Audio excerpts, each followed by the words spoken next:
नमस्कार रसिक श्रोते हो. किती अहंकार असतो ना आपल्याला, आपल्या पदाचा, प्रतिष्ठेचा. आपल्याला कायम आपल्यापेक्षा शारीरिक श्रम करणारी माणसं, स्वच्छता कर्मचारी, शेतात राबणारे अल्पभूधारक, मोलमजुरी करणारी, खाणीत काम करणारी आणि अत्यंत वाईट स्थितीतही जीव धोक्यात घालणारी कष्टकरी माणसं, ज्यांचा रोजचा दिवस कसा जगून काढायचा हा त्यांना प्रश्न भेडसावत असतो, त्यांच्याकडे आपण सतत हेटाळणीच्या नजरेने आणि तुच्छतेने का बघत असतो? त्यांचा प्रवास जर आपल्याच बस किंवा रेल्वेच्या डब्यात असेल तर आपण अधिकच सावध होऊन आपले सामान जपू लागतो. अशी कष्टकरी माणसं खरं तर एखाद्या भ्रष्टाचारी नेत्यापेक्षा कितीतरी पटीने प्रामाणिक नक्कीच असतात. समाज ही एक अशी संस्था आहे ज्यात इथे असणारा प्रत्येक घटक हा तितकाच महत्त्वाचा आहे जितका ह्यातल्या वरच्या स्तरावर असणारा श्रीमंत वर्ग.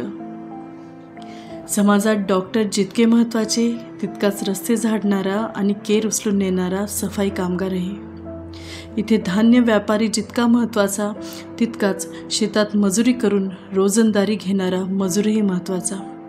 इथे वरिष्ठ श्रेणी अधिकारी जितका महत्त्वाचा तितकाच त्याची सुरक्षा करणारा सुरक्षा रक्षकही महत्त्वाचा असतोच की. आपला असा समज का झालाय काय माहीत. शिक्षण घेऊन बौद्धिक कर्मचारी बनणाऱ्या व्यक्तीला श्रमजीवी माणसांची मदतही तितकीच गरजेची असते जितकी की त्यांची ऑफिसमधली साधनं. ऑफिस स्वच्छ ठेवणारी, आपल्या आजूबाजूला अगदी निरुपयोगी वाटत असणारी अशी ही माणसं नसती तर काय झाले असते. शहरं ही घाणीच्या साम्राज्याची केंद्र बनली असती. शेतात पीक आले तरी ते काढायला मजूर भेटले नसते. ज्या वाहतुकीच्या सोयी आपण उपभोगत असतो ते रस्ते निर्माण करणारे, उन्हात रस्त्यावर डांबर ओतून पक्के हायवे तयार करणारे, टोलेजंग इमारती बांधणारे हे सर्व लोक आपल्या नजरेत इतके उपेक्षित राहतात की त्यांच्याकडे आपण रस्त्यावरच्या भटक्या जनावरांना करावे इतके दुर्लक्षित करीत जातो. आपण गृहीत धरतो की त्यांच्या असण्या नसण्याने आपल्या जीवनावर काहीही फरक पडणार नाही. आपण गृहीत धरतो की त्यांच्याशिवायही आपल्या प्रत्येक गरजा पूर्ण होतील. आपण गृहीत धरतो की त्यांना अंतःकरण हे नसतेच आणि आपण गृहीत धरतो की त्यांना वेदना ह्या होतच नसतील.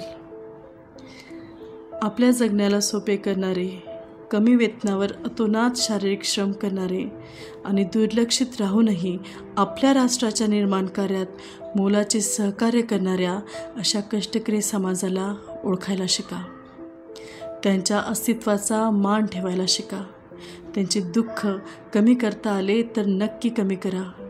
कारण पैशाने माणूस मोठा बनत नसतो तर दुसऱ्यांच्या दुःखाची तुम्हाला असणारी जाणीवच तुम्हाला माणूस पण बहाल करीत असते. हेच खरे. लेखन आणि अभिवाचन निकिता रत्नपारखी. धन्यवाद.